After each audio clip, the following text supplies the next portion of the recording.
तो ये चारों सनत कुमार बैकुंठ में चले गए।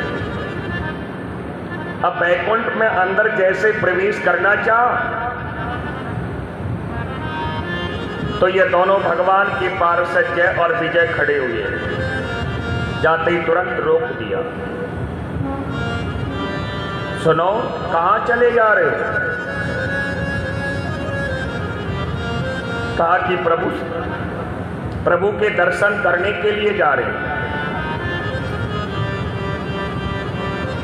द्वारपालों ने हाथ जोड़ करके कहा कि इस समय प्रभु का थोड़ा विश्राम का है, हम पूछ करके आते हैं जब आपको प्रवेश मिलेगा।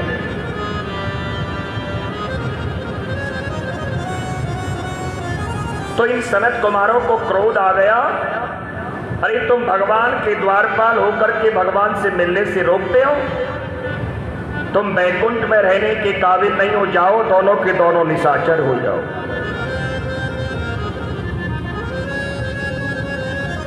तो सनत कुमारों ने इन्हें श्राप दे दिया और उस श्राप की वजह से ये भगवान के दोनों पार्षद जय और विजय आदिति के गर्भ में।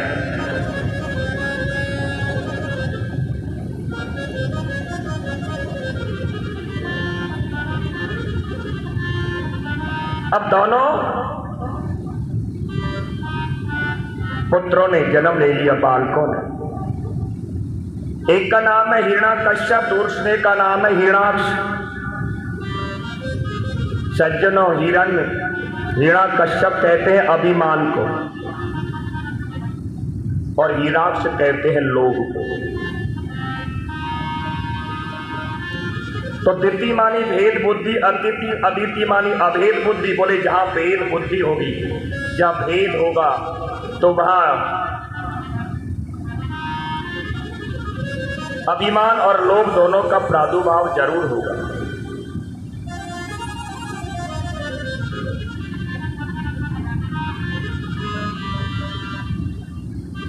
तो जो हिरण्याक्ष है, लोभ है,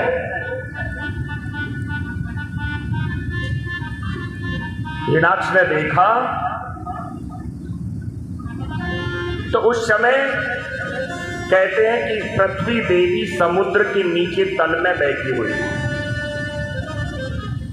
देवताओं भी आकाश मार्ग से विचरण करते थे।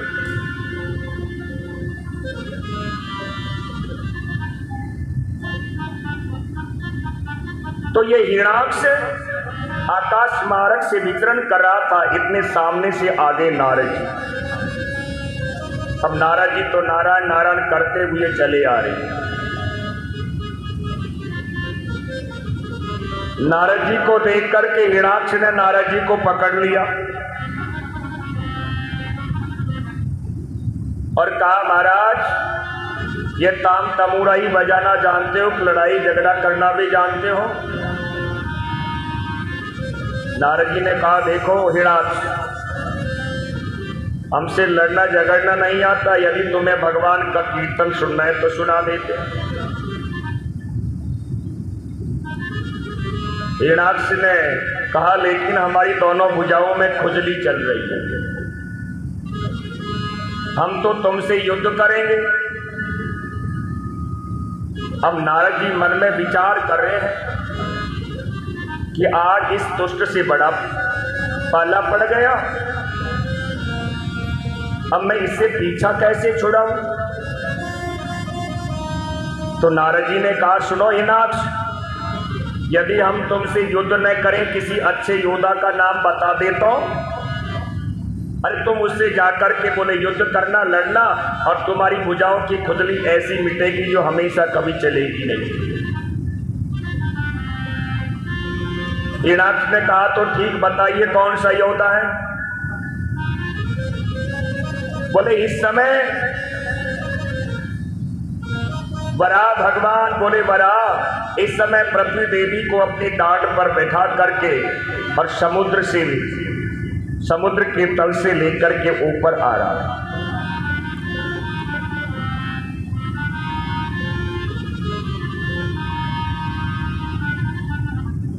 इधर बोले ब्रह्मा जी ने सृष्टि का निर्माण कर रहे हैं, लेकिन मन में सोचा कि जब तक पृथ्वी देवी की स्थापना नहीं होगी तब तक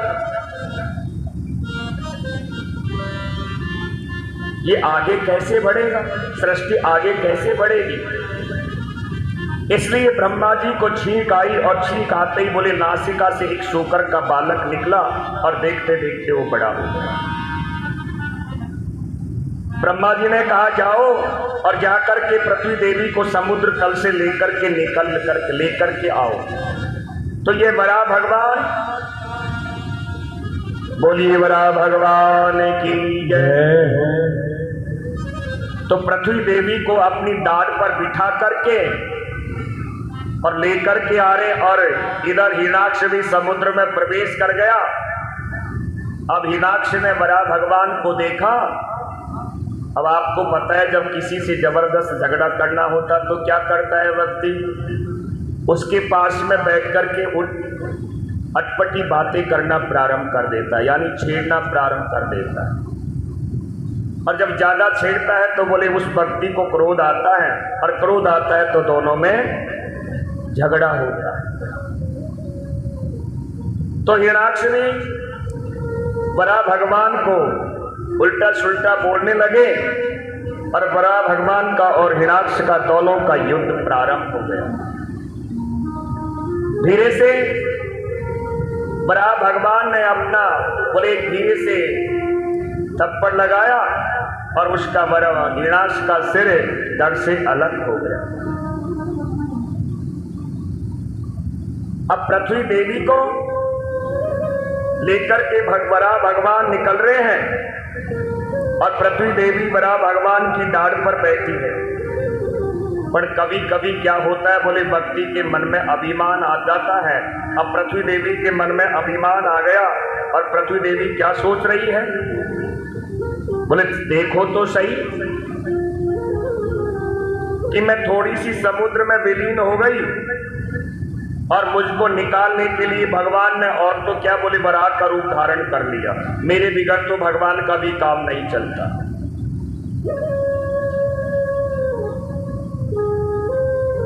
तो बड़ा भगवान मन में सोच रहे हैं कि हमने लोभ को तो मार दिया, लेकिन ये पृथ्वी देवी के मन में अभिमान आ गया।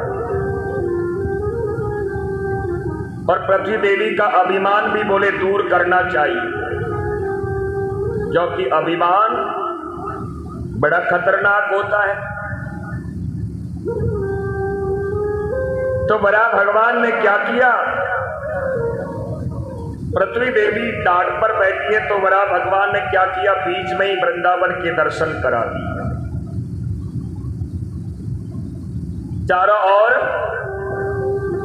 लता पता पक्षी आदि कलरव कर रहे, चारों ओर हरियाली हरियाली।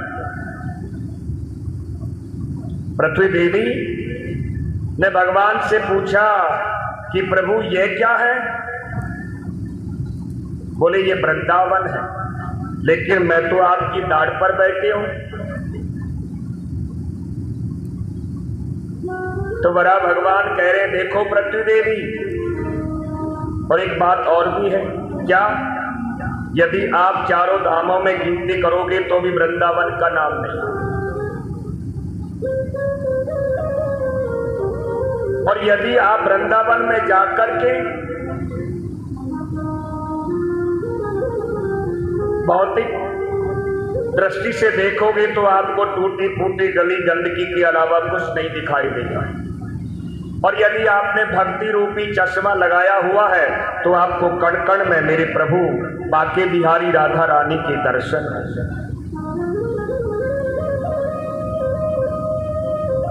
दूसरी बात, वृंदावन का कोई तीर्थों में नाम नहीं आता। तीर्थों का राजा है प्रयागराज, तीर्थों का गुरु पुष्कर। एक बार तीर्थों का राजा प्रयागराज को भगवान नारायण ने बना दिया, तो ये जितने भी छोटे मोटे तीर्थ थे वो सब प्रयागराज के पास में जाते हैं। आपको पता है छोटे राजा बड़े राजा को जैसे कर देने के लिए जाते हैं, ऐसे ही ये सारे तीर्थ जाते थे प्रयागराज के पास में, लेकिन वृंदावन कभी चल करके नहीं गया। और तीर्थों ने प्रयागराज से कहना प्रारंभ कर दिया, देखो वृंदावन कभी तुम्हारे पास में आया ही नहीं, इससे तो इसका मतलब यह तुम्हारा अपमान है। तो प्रयागराज ने भगवान नारायण से जाकर के कह रहे हैं, प्रभु आपने मुझे तीर्थों का राजा बना दिया, लेकिन यह वृंदावन कभी चलकर के मेरे पास में नहीं आया। भगवान ने कहा, प्रयागराज मैंने तुझे तीर्थों का राजा बनाया है, मैंने अपने घर का राजा थोड़ी बनाया है। यह वृंदावन तो मेरा स्वयं का निज का धाम है।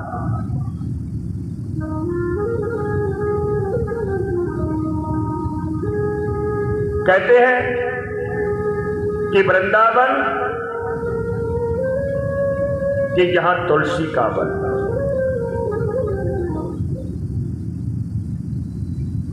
तो हम भी भगवान से प्रार्थना करें, हम भी वृंदावन की अपने मन को ले चलते।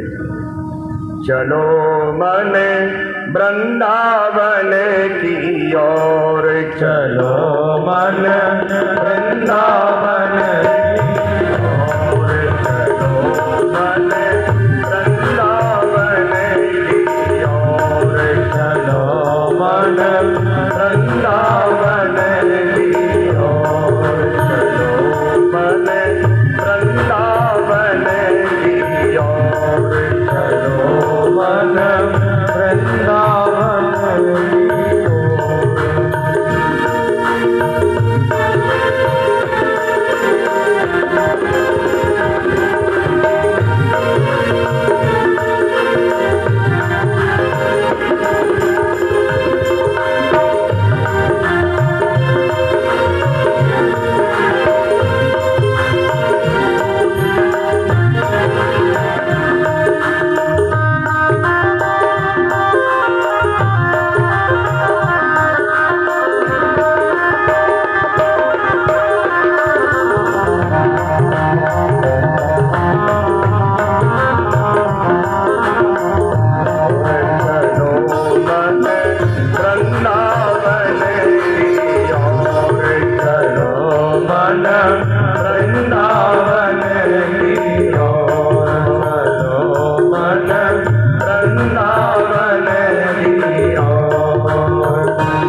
बोलिए वृंदावन बिहारी लाल की जय।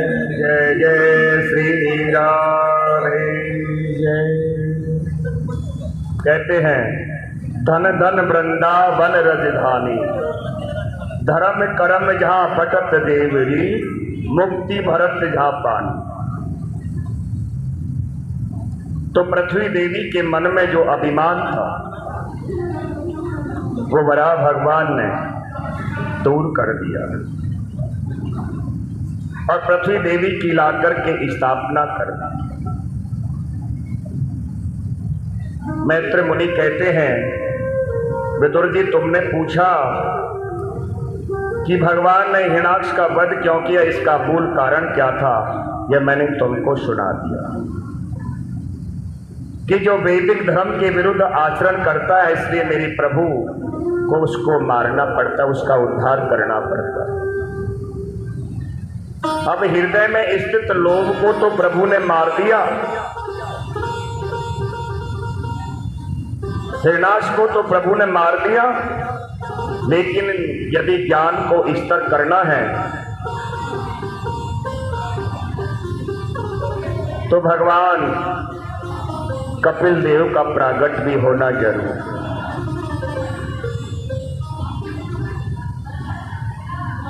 लोभ रूपी हिरण्याक्ष को मारने के लिए भगवान कपिल आते हैं। कहते हैं कि ब्रह्मा जी के जितने पुत्र हैं वो सब विरक्त हो गए। सनत कुमारों ने तो पहले ही कह दिया कि हमें सृष्टि नहीं बढ़ानी, हम तो भगवान की भक्ति करेंगे। तो ब्रह्मा जी के एक पुत्र और हुए और उस पुत्र का नाम है करदम। करदम का मतलब क्या है, बोले जिसने इंद्रियों का दमन कर लिया है वही करदम। तो करदम जी का प्रागट हुआ, ब्रह्मा जी के पुत्र करदम हुए। करदम से ब्रह्मा जी ने कहा, बेटा करदम एक काम करो, जाओ अब तुम सृष्टि को बढ़ाओ। करदम जी ने भी मना कर दिया, बोले पिताजी मुझे सृष्टि नहीं बढ़ानी, मैं भी भगवान की भक्ति करूंगा। ब्रह्मा जी कह रहे बेटा, बोले बात तो हम कभी बड़ी बड़ी करते हैं, लेकिन उस बात पर हम खरे उतरेंगे कि नहीं उतरेंगे इसका तो समय पर ही पता चलता है। बोले नहीं पिताजी हमें सृष्टि नहीं बढ़ानी। तो करदम ऋषि भगवान की तपस्या में लीन हो गए। कहते हैं कि करदम ऋषि को तपस्या करते करते करते करते बुढ़ापा आ गया। अब बुढ़ापा आ गया तो एक दिन क्या हुआ, करदम ऋषि नदी में स्नान कर रहे थे और स्नान करते करते करदम ऋषि ने क्या देख लिया, एक गंधर्व और एक गंधर्वी को आपस में जल में किलोल करते हुए देख लिया। देखते ही तो करदम ऋषि का मन यहीं से विचलित हो गया। ये हमारी जो आंखें हैं ना, ये भी खतरनाक है। इंद्रियां जो आंख की इंद्री बोलते हैं, ये भी खतरनाक है। इनके द्वारा ही हमारे हृदय में प्रवेश होता है।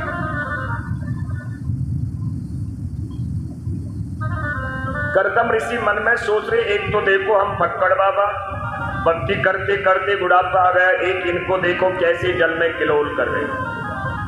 दोनों पति पत्नी आनंद हो रहे।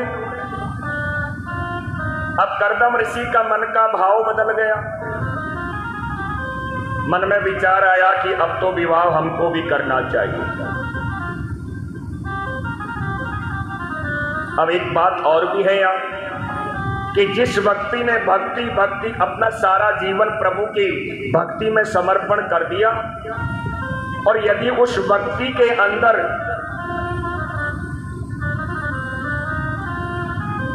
कुछ पाने की इच्छा हो जाती है तो मेरे प्रभु उसको जरूर पूरा करते हैं।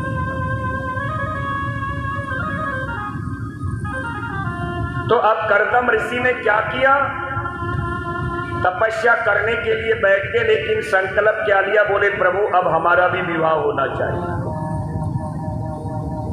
भगवान नारायण मन में मुस्कुराए, देखो हमारे बूढ़े बाबा को। बोले सारी जवानी तो इनका विवाह करने की इच्छा नहीं हुई और अब बुढ़ापे में विवाह करेंगे।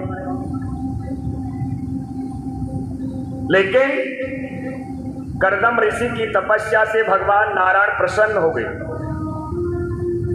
और कर्दम ऋषि के सामने आकर के मेरे प्रभु प्रकट हो गए।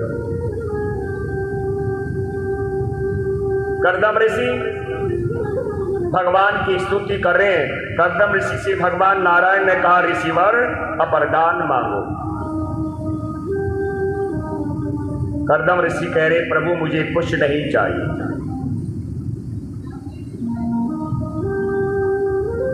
भगवान नारायण कह रहे, आपने कौन सा संकल्प लेकर के हमारी भक्ति करी थी, पता है आपको? बोले प्रभु सब पता है, लेकिन अब आपके दर्शन करने के बाद में कोई इच्छा नहीं। भगवान नारायण मन में सो रहे, कहीं मनी मन भावे और ऊपर से मुंह ढलावे।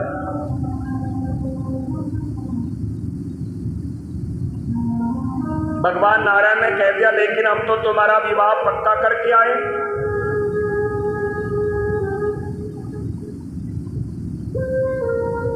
विवाह तुमको करना पड़ेगा।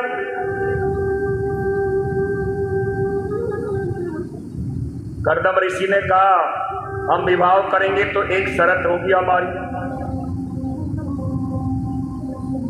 भगवान नारायण ने कहा, बताओ आपको क्या शर्त? बोले प्रभु हम विवाह जब करेंगे और हमारी शर्त यह है कि हम एक पुत्र होते ही अपने ग्रस्त जीवन को त्याग देंगे, और वो भी कोई और नहीं, स्वयं तुमको ही मेरा पुत्र बनकर के आना पड़ेगा।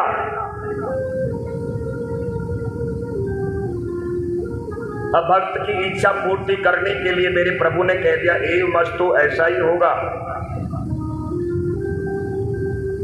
इधर मनु और शत्रुपा को प्रभु ने पहले ही कह दिया था। मनु और शत्रुपा के 3 कन्या हैं और 2 पुत्र हैं, देवहूति, आकृति और प्रसूति।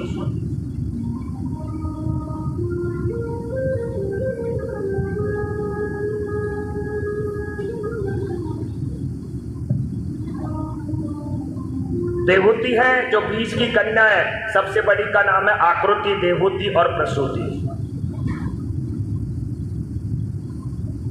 तो मनु और शत्रुपा, भगवान नारायण तो वहां से अंतर्ध्यान हो गए और मनु और शत्रुपा अपनी बीच वाली कन्या को लेकर के और कर्दम ऋषि के यहाँ आश्रम में पहुंच जाते हैं। कर्दम ऋषि से जाकर के निवेदन करते हैं। कर्दम ऋषि ने कहा, देखो हम तुम्हारी पुत्री के साथ में विवाह करेंगे, लेकिन हमारी एक शर्त है। यदि तुम्हारी पुत्री को वो शर्त स्वीकार है तो हम विवाह करेंगे, अन्यथा नहीं। तो कर्दम ऋषि ने अपनी शर्त बता दी। क्या शर्त बताई? बोले एक पुत्र होते ही हम गृहस्थी जीवन को त्याग देंगे। मनु शत्रुपा ने अपनी पुत्री से पूछा, देवहूति से। देवहूति ने हाँ कर दी। कर्दम ऋषि के मन में विचार आया, ये फूलों में पली हुई राजकुमारी और एक हम कहा ये जंगल में पड़े हुए फक्कड़ बाबा। विवाह तो हम इसके साथ में करेंगे, लेकिन ये हमारी पत्नी बनने के काबिल है कि नहीं? तो कर्दम ऋषि ने क्या किया? 3 आसन बिछा दिए। बोलिए आप विराजिए। अब एक पर मनु, दूसरे पर शत्रुपा और तीसरा आसन किसके लिए है? देवहूति के लिए। देवहूति मन में विचार कर रही है कि अब थोड़ी देर बाद में मेरे ये पति बनने वाले हैं और इनके बिछाए हुए आसन पर यदि मैं बैठ जाती हूं तो मेरा पतिव्रत धर्म नष्ट हो जाता है, लेकिन इनने बिछाया है तो इनका अपमान भी नहीं कर सकती। तो देवहूति ने क्या किया? अपना हाथ रख दिया कि मैं इसे स्वीकार करती हूं। यानी दोनों बात रह गए। कर्दम ऋषि समझ गए वास्तव में ये हमारी पत्नी बनने की काबिल है। इधर मनु शत्रुपा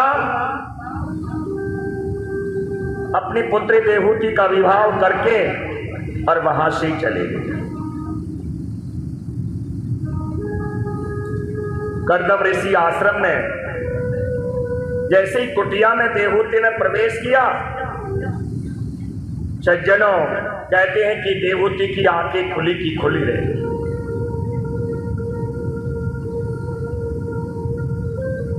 देवहूति ने कुटिया में देखा, ऊपर नजर डाल करके 50 घोंसले लगे।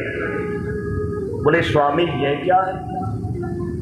देवी ये भी पक्षी इसको अपना घर मानते हैं, इसलिए ये भी आराम से रहते हैं।